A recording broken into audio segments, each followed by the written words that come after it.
Good evening, councillors and officers and members of the public. Welcome to this evening's meeting of the Scrutiny Management Board. Please be aware that this meeting is being recorded and live streamed to the council's YouTube channel, and I welcome viewers joining us online. Can I request the mobile phones are either set to silent or switched off for the duration of the meeting. If you have registered to speak, I will introduce you by name and invite you to address the meeting at the appropriate time. We will now move to apologies received. We've received no apologies on this occasion, Chair. Okay, thank you very much. Item 3, minutes of the meeting held on the 27th of February 2025. I do believe that there was no members present, so we would just note the minutes, if that's okay. Item 4, notification of requests to attend the meeting. We've had no request to attend the meeting. Okay, thank you very much. And then we move on to item 5, declarations of interest. Any members confirm that they are coming to the meeting with an open mind, have not predetermined any of the items? Take that as read.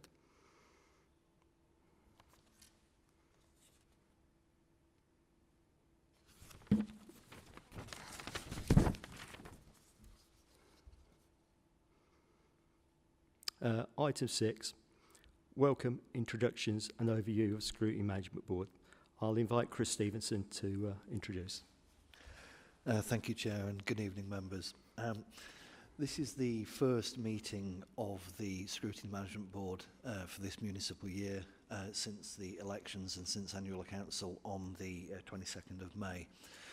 And the purpose of this report really is to, as this is the first meeting, is to formally introduce the members to the board, formally introduce members to the purpose of the board, its terms of reference, and also to explain some of the officer support that you can expect to receive as part of undertaking your duties as scrutiny members. I'd just like to point out a couple of things that regarding the context and the background of scrutiny. So scrutiny is, as the council operates the executive model of governance, the scrutiny is required by law to undertake scrutiny. And we have arranged scrutiny at this organisation through 4 scrutiny committees and 1 scrutiny management board, which I'll explain the reason for those. But the 4 scrutiny committees that we have currently are, we have health scrutiny, which is chaired by Councillor Gibbs, and Councillor Gibbs and his colleagues will be working with the Director of Public Health and the Director of Adult Social Care to scrutinise both council-provided health services and also health services provided in Northamptonshire, provided by partners such as the Integrated Care Board, the NHS, Kettering General Hospital, and East Midlands Ambulance Service amongst them. And my colleague Raj here, he is the scrutiny officer for that particular committee. The next committee that we have is corporate scrutiny, which is chaired by Councillor Hakewill, and that looks at the overall corporate performance of the council, which also involves finance and performance data. And again, Raj is the scrutiny officer for that particular committee. We then move on to the Place and Environment Committee, which is chaired by Councillor Conway, and that looks, amongst other things, at crime and disorder, transport, highways, regeneration, housing, etc. And my colleague over in the corner there, Callum, he is the scrutiny officer for that particular committee. And then that takes us to the 4th and final committee, which is the Children, Young People and Education Committee, chaired by Councillor Whitrow. This committee was newly created as a result of the peer challenge undertaken on the council last year by the Local Government Association, and the council previously approved all of the LGA's recommendations, and in March we took a paper to council which set out the terms of reference for members to agree for this new scrutiny committee. And that will have its first meeting in a couple of weeks' time. And Callum, again, is the scrutiny officer for that board. So between us, the three of us, we provide the scrutiny support from the office perspective for your endeavours as scrutiny members. The final board, the final thing I want to talk about is the Scrutiny Management Board, which was set up to oversee and set the direction of scrutiny at North Northamptonshire. So in paragraph 4.7 of your report, I have basically extracted an extract from the terms of reference from the scrutiny procedure rules, which are part of the Constitution. And I'm setting out some of the key activities that you're responsible for. So the first point to make really is that Scrutiny Management Board has strategic responsibility for the direction and management of scrutiny. It also is responsible for setting out the annual scrutiny work programme, which is the next item of business on this agenda, monitoring the executive forward plan, which we will look at as well. It also approves the work of scrutiny panels, so when your committees are operating and want to do specific investigations into scrutiny, panels are usually set up under the direction of this board. And also a key and very important aspect of this board's role is to maintain a dialogue between scrutiny members, executive members and the board of directors, so it keeps that regular conversation flowing, which is formalised through the Scrutiny Executive Protocol, which you haven't seen yet, but we have developed over the last few months, which needs to come to Scrutiny Executive over the next couple of months for it to be formally adopted. The final couple of points I'd like to make in terms of the role of Scrutiny Management Board is also dealing with call-in requests. So most of our scrutiny committees have 5 bi-monthly meetings during the year. You'll notice in the diary for Scrutiny Management Board there's a lot more than that, but a lot of them are there as placeholders in the event that we have a call-in of an executive decision. So we have in the diary from the beginning of the year a number of meetings set up, so it's easier to manage basically the diary management of that. Invariably, we tend to cancel those meetings primarily because call-ins happen very infrequently. And I think the final point I'd like to make in terms of the terms of reference, because again there's an item on this in the agenda, it's around coordinating learning and development for scrutiny members. So you'll see, you'll know, as you'll be aware, there is some scrutiny training being delivered as part of the member induction programme, but because the remit for scrutiny is so broad and you look at and you're entitled to look at things, then what we tend to do is make available specialist training for subjects which you may wish to look at. So periodically through the year we will revisit the learning and development needs of scrutiny members, and if you feel that there's a need to do that, we can then organise some specific subject matter training either from officers within the council or sourcing those from either the wider local government sector or other subject matter experts as may be required. Chair, I think I'd like to stop there. I think that's about as much as I'd like to say in terms of introducing the report and setting out the context, but happy to take questions. Thank you very much for your time. And is there any questions or queries from the members? Sorry, Chair, I have a question. Just around the Constitution, the Constitution states that there needs to be 6 members, vice chairs and chairs of the scrutiny committees. Do we need to change the Constitution, or are we doing something different? Yes, through your chair, Councillor. I think I might ask my colleague, the monitoring officer, to that, because I know there is a plan to change the scrutiny procedure rules to reflect that, but I'm not fully up to speed with the plan for at this point. Yes. Thank you, Councillor. I'm very pleased that you've took the time to read the Constitution and the terms of reference associated with that. We are bringing an update to the forthcoming council meeting on the 26th of June. It is a minor change, but I felt it warranted bringing it to full council because of that adjustment to the terms of reference, and I trust that it won't be controversial. It's simply a realignment that should have taken place back in March when the report was initially presented. Councillor? Thank you. Yes, Camilla. So in the Constitution it states that the I've got to think off the top of my head now because I haven't got it in front of me, that the chair and vice chair are usually members of the Scrutiny Management Board. Are you saying that that will change? Because usually means it doesn't necessarily have to happen. And we had this point raised many moons ago, and we had clarification on that usually being it can be whoever is appointed. So are you saying that you're going to bring forward a change to that, please? I'm not intending on necessarily changing that wording, but the lawyer in me always prefers that certainty, but we also recognise that from time to time there's a need to have some wiggle room within that, which is afforded by having words such as usually or may. The final details of that report haven't yet been put together. It'll be published as part of the reports pack going to Council for the 26th. Yeah, exactly, published tomorrow, and subject to any debate and discussion. I think it's just important that we get the membership right and those numbers correct going forward.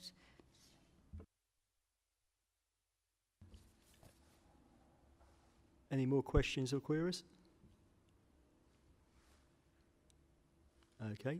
No comments from the scrutiny manager or anything on that? Nothing further to add, thank you, Chair. Okay, thank you very much.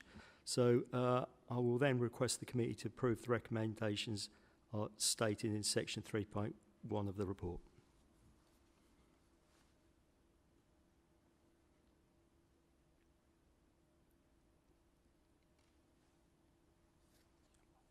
Yep, okay. So we'll move on to item 7, Scrutiny Work Programme 2025 to 26. Again, I'll invite Chris Stevenson, Scrutiny Manager. Thank you, Chairman. Yes, the purpose of this report is to explain to members the purpose of the annual work programme that we create every year. It is a requirement of the scrutiny procedure rules for the scrutiny function to have an annual work programme.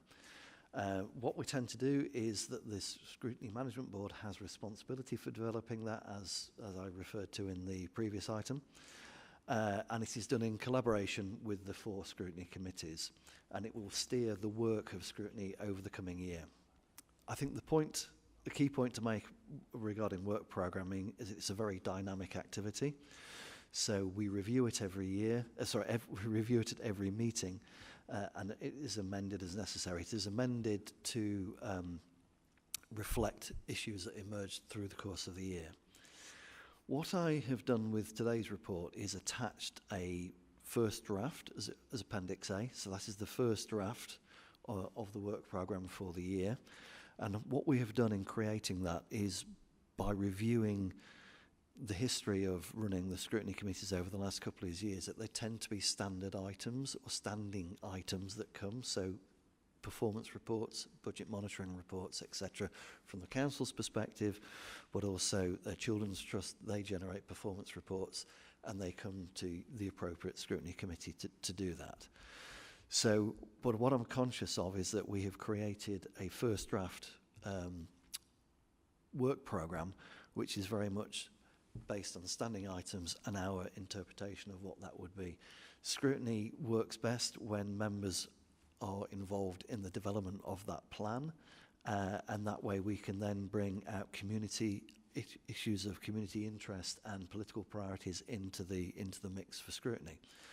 So what we're proposing to do is to close this gap of missing members' views and priorities. We have agreed with the leader of the council to do the following: to basically to undertake online consultation of all scrutiny members, so that's all the members of all the 4 committees, including this and this board as well, to undertake an online consultation exercise to identify and for members to recommend items for scrutiny. And then that will be a consultation exercise which will then run a workshop with all the scrutiny chairs and vice chairs of the 4 committees and the Scrutiny Management Board, along with the members of the executive and the board of directors. That way we will then end up with prioritised list of items for scrutiny over the coming year. And the reason why we would want to prioritise that is because we don't want to, if you pardon the expression, boil the ocean, because there'll be a lot of stuff will come out and it needs to be focused on priority issues. So workshop is a good way of actually of getting that distilled down into a clear set of priorities for you as members over the coming year. So that's the proposal. We have Appendix A as the first draft, and that's been built again by looking at items we would expect to see. Also, there's some items that were followed on from last year's work plan, which we knew were coming anyway, so we've put those in there. And that would be basically the first draft, the first step of the work programme for the coming year. The intention is to run the scrutiny consultation at the end of this month, and then do a workshop in the middle of July, and then bring those outputs back to the Scrutiny Management Board in August. So that's the proposal in terms of producing the plan going forward. I would also draw your attention to Appendix B, which is the current work forward plan for the executive. So Callum and Raj and I have reviewed the forward plan as it currently stands, and identified some items on there that would need to go into the scrutiny management and the scrutiny work programme, which we've put in there for you. But you may just wish to review that and identify any particular issues that you think you might want to include in the work programme going forward. So, Chair, normally you might want to invite any comments at this stage in terms of that forward plan. Thank you very much, Chris. Can I ask for any comments or questions, please?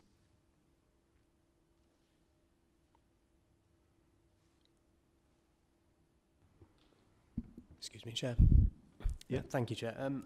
So with the online consultation, are we say what format will that take place in? Is that going to be an online form, or is this an online workshop?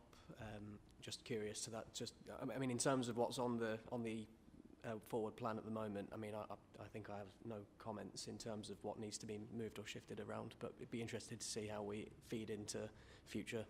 Thank you. Yes, so this is to be confirmed with colleagues in communications, but the intention will be to do it through a Microsoft form. So it's emailed out Microsoft form with the online polling and stuff like that. So it's fairly straightforward to come back to. But I will come back with firm details of that. But that's the intention currently. Thank you. Any more questions or queries? Councillor Howell? Thank you. Obviously,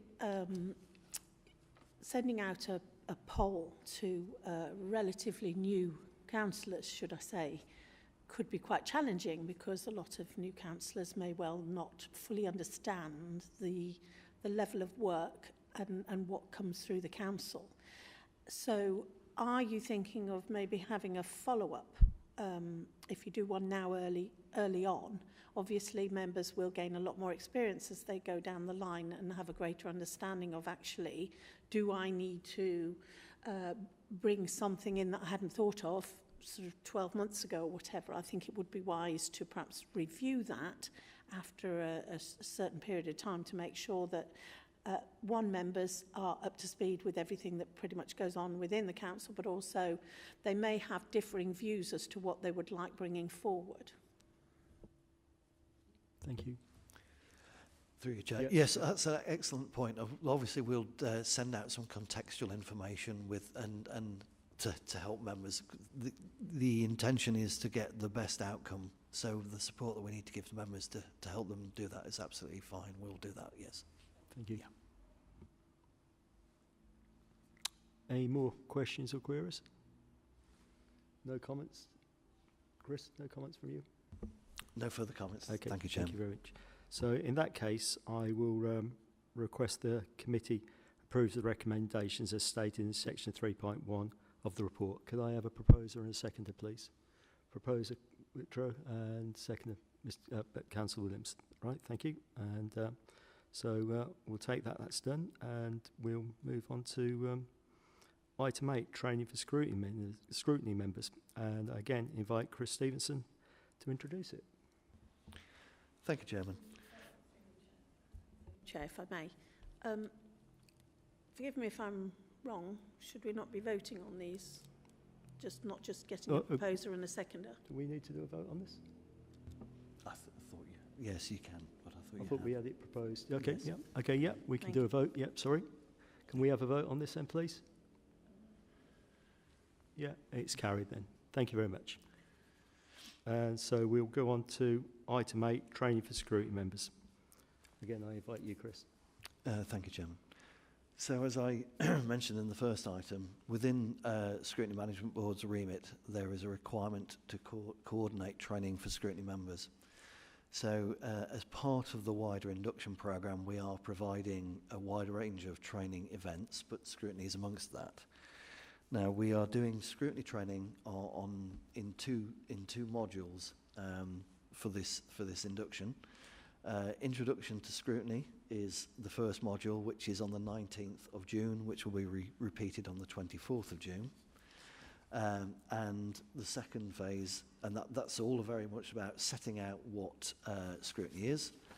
And as part of conversations that we've been having, introducing, making welcome meet and greets with Scrutiny Committee chairs, we have been asking members the sort of things that they may wish to see included in the training, and we've responded to that, and we've included in the first training session some examples of what to expect in a scrutiny meeting. So we've adopted those suggestions. And then the second phase of the training is called Scrutiny Action, which is very much looking at how to do a scrutiny review, listening skills, etc., calling witnesses and dealing with experts, etc. And those on the 10th of July, repeated on the 17th of July. Those sessions will also be recorded via Teams, so they'll be held in this room. We'll record them by Teams. The materials will be available on the members' intranet, as will be the recordings. So for those members who unfortunately will not be able to attend in person, we can at least provide them with the materials. The acceptance rate is quite high. There seems to be a high acceptance of members attending the sessions, so I'm looking forward to it being a good session. And we've also will invite returning members who are at the present to also contribute their expertise and experience for the benefit of members as well. So it won't just be myself and Raj and Callum talking. We'll want to make it an interactive conversation with member voices included as well. So that's the first point I'd like to raise with you. The second is that obviously I've included in paragraph 4.5 the proposed structure of the training sessions. If there are any things that strike members that they would particularly want us to focus on, there is still time to amend those sessions because they're coming up over the next 4 weeks. So we'll be happy to take any feedback on from this meeting and incorporate it into the sessions. And the other point to raise as well is, and I don't think we can necessarily ask you to think about it today, but it's to put it on your radar, which is sorry, the noise of the motorbikes. Yeah. So the other point to make is, in addition to the training that we're providing for scrutiny members in terms of the induction, there's also training that can be commissioned to respond to particular scrutiny issues that may arise during the year. So if the scrutiny work programme identifies that we want to look at a subject X, which members feel they haven't got a great deal of expertise and knowledge around, we can provide training in respect of helping to provide some contextual information around that. And that can be done through using some of the subject experts that we have in the council in working in departments, or calling for support from the wider local government family, so we can get people in from the local government association to support and provide training, or other third-party experts who we may wish to call in. But it's really not really to identify any training needs in that regard at this particular meeting, but it's just to put it on your radar and say that we periodically will come and talk to members of this board throughout the year when we know more about what the requirements are from the work programme. We may wish to identify issues that we need a conversation around, and whether you'd want to commission some training. And again, Chair, that was a bit of a summary, but again, I'll pause for any questions from members if you have any. Okay, thank you very much. And have we got any questions or queries for Chris? Thank you, Chair. Yeah. So will the requests for training come from scrutiny upwards to us, or do we potentially debate whether or not we think we need to push training down? Thank you. It's quite an iterative process, really. So, I mean, members are in charge of their work programmes for their individual committees, and I think if when members are thinking about doing some decisions about what they want to get from their questioning strategy and stuff like that, if you feel there's a need, then for sure, please raise it, and we will then look to see if we can support directly from within the council. But if not, then we can then go out to the wider family. But again, I guess the earlier that we have the conversations, the better with that.